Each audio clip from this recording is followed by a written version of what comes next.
ఎక్కడ భారత్ మా పైన దాడి చేస్తుందో మమ్మల్ని చంపేస్తుందో అని చెప్పి కాళ్ళ బీరానికి వెళ్ళి కాళ్ళ ఏళ్ళ పట్టుకొని సీజ్ ఫర్ అండర్స్టాండింగ్ పేరిట అమెరికాతో మధ్యవర్తిత్వం చేయించి కొంత సైలెంట్ అయిపోయారు. కానీ అక్కడ ప్రగల్భాలు కొనసాగుతూనే ఉన్నాయి, కవ్వింపు చర్యలు మాట్లాడుతూనే ఉన్నారు. ఇంకా వీళ్ళ యొక్క దుస్సాహసం దురహంకారం ఇంకా కొనసాగుతూనే ఉంది. ఏమన్నాడు తెలుసా? సింధు జలాలని ఆపే సత్తా భారత్ దగ్గర లేదు అనే మాటని ఆ దుర్మార్గుడు మాట్లాడుతున్నాడు. గతంలో ఇదే దుర్మార్గుడు పాక్ మంత్రి అతౌల్లా తరార్ ఏకంగా భారతదేశం ఆ పైన 24 గంటల నుంచి 36 గంటల్లో దాడి చేయొచ్చని మాట్లాడాడు. మొన్న మధ్య గుస్కే మారింగే చొరబడి మరి చంపేశామన్న రకంగా మాట్లాడుకొచ్చాడు. ఇప్పుడేం ఏకంగా సింధు జలాల నీళ్ళని ఆపేటువంటి సత్తా భారత్ దగ్గర లేదు, భారత ఇండియన్ ఇంటెలిజెన్స్ ఫెయిల్ అయిపోయింది, భారతీయులకంత సత్తా లేదనే రకం వ్యాఖ్యలు చేస్తున్నాడు. నిజంగా వీడి మాటలు వింటే నాలిక చీరాలనిపిస్తోంది. ఒకవైపు కాళ్ళ బిరానికి వచ్చేసి కాళ్ళ ఏళ్ళ పడిపోయి కాళ్ళ మీద పడిపోయి మమ్మల్ని కాపాడండి అంటూ ఇతర దేశాల నుంచి మద్దతు కూడగట్టి భారత్ని కూడా ఏరికోరి మమ్మల్ని కాపాడండి అంటూ క్షమాభిక్ష కోరిపోయేకంగా వాళ్ళ న్యూక్లియర్ బాంబ్ని ఎక్కడ పేల్చేస్తామో ఇప్పటికే 11 ఎయిర్ బేస్లని పేల్చేసాం. ఇలా ఇంకా ముందుకు వెళ్తే పాకిస్తాన్ని ఈజీగా మట్టు పెట్టడం ఖాయంగా ఉంటుంది. కాబట్టి భయపడిపోయి పెద్ద ఎత్తున లోపల గోలో దాక్కొని ఇప్పుడిప్పుడే ఈ సీజ్ ఫర్ అండర్స్టాండ్ తర్వాత బయటకు వస్తున్నారు. ఒకసారి ఆ మంత్రి దుర్మార్గుడు ఏం మాట్లాడాడో చూద్దాం.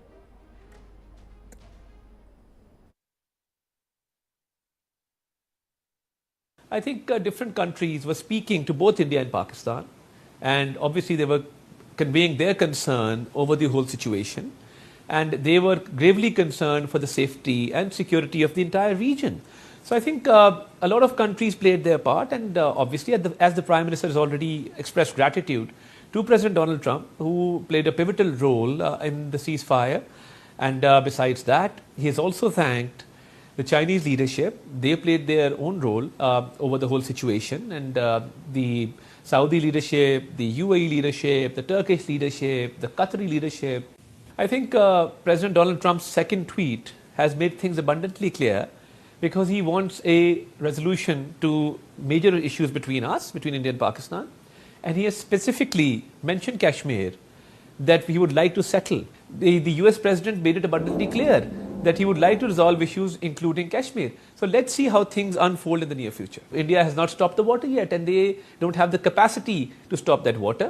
So I think legally our case is very strong, and we obviously won't let India deny the right of water to our people. So let's see how that unfolds. At this point in time, the water is flowing normally, and there's no stoppage.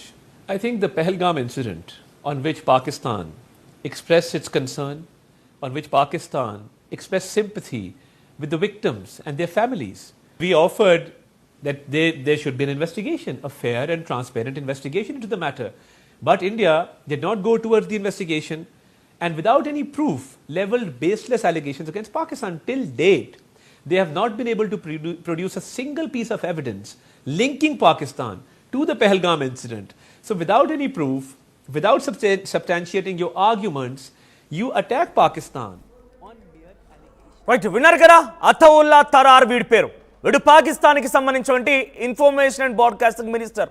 గతంలో ఏమో 24 గంటల నుంచి 36 గంటల్లో ఏ క్షణమైనా భారత్ మాపై దాడి చేయొచ్చనే మాట మాట్లాడింది కూడా ఈ కుక్కే. ఇప్పుడు మళ్ళీ ఒక మాట మాట్లాడింది. ఏం మాట్లాడుతుంది చూసారు కదా? సింధు జలాల్ని ఆపే సత్తా భారత్ దగ్గర లేదు, పాకిస్తాన్ ఉగ్రదాడి చేసినట్టుగా ఎక్కడా నిరూపించలేదు, ఇండియన్ ఇంటెలిజెన్స్ ఫెయిల్ అయిపోయింది, మేము చాలా స్ట్రాంగ్గా ఉన్నాం. ఇక్కడ మీకు విషయం తెలుసా? సరే, ఇక్కడ పాకిస్తాన్ ముందుగా మన దగ్గరికి వచ్చి సీజ్ ఫైర్ అండర్స్టాండింగ్ ఎందుకు వచ్చింది తెలుసా? Noor Khan air base. ఈ నూర్ ఖాన్ ఎయిర్ బేస్ దాంట్లో ఏకంగా ఆసిమ్ మునీర్ అక్కడి నుంచి కొన్ని కిలోమీటర్ దూరంలోనే వాడు ఉంటాడట, ఎవరైతే పాక్ ఆర్మీ చీఫ్ ఉన్నాడో. సో వాడు మనం ఏకంగా నూర్ ఖాన్ ఎయిర్ బేస్నే లేపేశాం, నూర్ ఖాన్ ఎయిర్ బేస్ మొత్తాన్ని కూడా చిత్తు చేశాం. కాబట్టి అక్కడి నుంచి చాలా సమీపంగా ఉండే ఆసిమ్ మునీర్ భయపడిపోయి గోలో దాక్కున్నాడు. ఎక్కడికి వెళ్ళాడో తెలియలేదు. ఈ రోజే లేటెస్ట్గా బయటకు వచ్చాడు. అప్పటి వరకు ఎక్కడ చచ్చిపోయాడో కూడా తెలియదు. సో అక్కడ ఏకంగా పాక్ ఆర్మీని చీఫ్ వరకు కూడా టచ్ చేయగలిగాం. మరీ ముఖ్యంగా ఇక్కడ సర్గోదా ఎయిర్ బేస్, ఏదైతే పాకిస్తాన్లోని సర్గోదా ఎయిర్ బేస్ ఉందో, ఈ సర్గోదా ఎయిర్ బేస్ నుంచి ఎగ్జాక్ట్గా కొన్ని కిలోమీటర్ల దూరమే, 5-10 కిలోమీటర్ల దూరంలోనే పాక్ దగ్గరటువంటి అణుబాంబులకు సంబంధించినటువంటి భాండాగారం ఉంది. సో అక్కడ అణుబాంబుల అణుస్థావరాలైనటువంటి ప్రాంతాన్ని కూడా సమీపంగా మన ఇండియన్ ఆర్మీ కనుగొనగలిగింది, అక్కడ బ్లాస్ట్ చేయగలిగింది, సర్గోదా ఎయిర్ బేస్ని లేపేయగలిగింది. కాబట్టి అది టచ్ చేయగలిగాం, ఏకంగా పాక్ ఆర్మీ చీఫ్ను టచ్ చేయగలిగాం. సర్గోదా ఎయిర్ బేస్ని టచ్ చేసిన నేపథ్యంలో పక్కనటువంటి కైరానా హిల్స్లో ఉన్నటువంటి న్యూక్లియర్ సెంటర్ దగ్గరికి వెళ్ళగలిగాం. అంటే పాకిస్తాన్ యొక్క కీలకమైనటువంటి ప్రాంతాలు మొత్తం భారత్ పసిగట్టగలిగింది. సో ఇప్పుడు ఏం చేస్తారు వీళ్ళు వెళ్ళిపోయి డొనాల్డ్ ట్రంప్ కాళ్ళు పట్టుకొని డొనాల్డ్ ట్రంప్ని వేడుకొని దయచేసి పాకిస్తాన్ని కాపాడు అని చెప్పి కాళ్ళ బిరానికి వచ్చేసి సీజ్ ఫైర్ అండర్స్టాండింగ్ అంటూ భారత్తో ఒప్పందాన్ని దిగిపోయి కొంత వాళ్ళు మనల్ని వేడుకునే ప్రయత్నం చేశారు. సో దాదాపుగా పాకిస్తాన్ని మనం మట్టు పెట్టడం ఖాయంగా అయిపోయింది. అన్ని రకాల స్థావరాలను గుర్తించాం కాబట్టి వెనుదిరిగిపోయి వెనకడుగు వేసి ఇటువంటి దుస్సాహసానికి దురహంకార మాటలు మాట్లాడుతున్నారు. మన దగ్గర ఏమో అయ్యా మమ్మల్ని కాపాడండి అని చెప్పి ట్రంప్ దగ్గర అడగడం, మన దగ్గరకు వచ్చేసరికి ప్లీజ్ మాకు వాటర్ ఇవ్వండి అని చెప్పి అడగడం, ఇలాంటివి జరుగుతూనే అక్కడికి వెళ్ళిపోయి పాకిస్తాన్ మీడియాతో పాకిస్తాన్ ఛానళ్లతో మాట్లాడుతూ వీడియోలో పెద్దగా పొడిచి విర్రవీగినట్టుగా ఏదో పెద్ద జయాన్ని సాధించినట్టుగా విజయాన్ని అనుభవిస్తున్నట్టుగా దుస్సాహసమైనటువంటి మాటలు మాట్లాడుతున్నాడు. దీనికి సంబంధించి మరిన్ని అప్డేట్స్ మా ప్రతినిధి సచిన్ సిద్ధంగా ఉన్నాయి. సచిన్, సో ఏంటి పాకిస్తాన్ మంత్రి అతౌల్లా తరార్ మాటలు ఎలా చూడాలి? ఇండియన్ ఇంటెలిజెన్స్ ఫెయిల్ అయింది.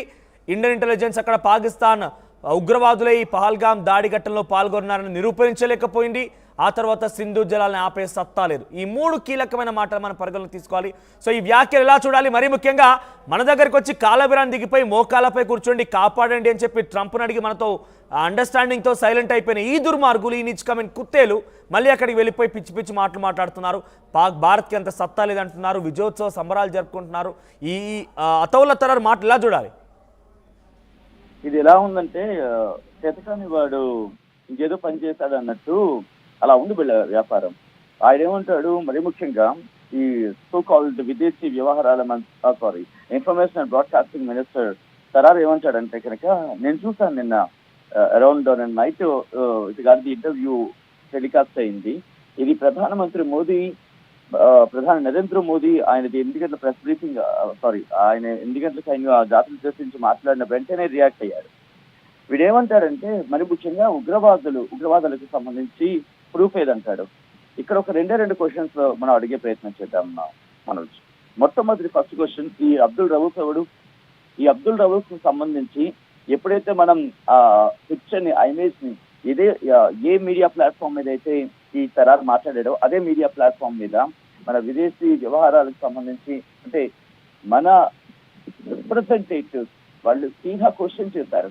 ప్లకార్డ్ చూపించి అబ్దుల్ రవూఫ్ వీడిని ఎందుకు వీడు యుఎన్ డిసిగ్నేటెడ్ టెర్రరిస్ట్, వీడు ఎందుకు అప్పచెప్పట్లేదని చెప్తే సమాధానం లేదు. ఇక్కడికి వచ్చి ఒక పాక్ మంత్రి మాట్లాడుతూ, ఒక పాక్ అధికారి మాట్లాడుతూ, వీళ్ళెవరూ మాట్లాడరు.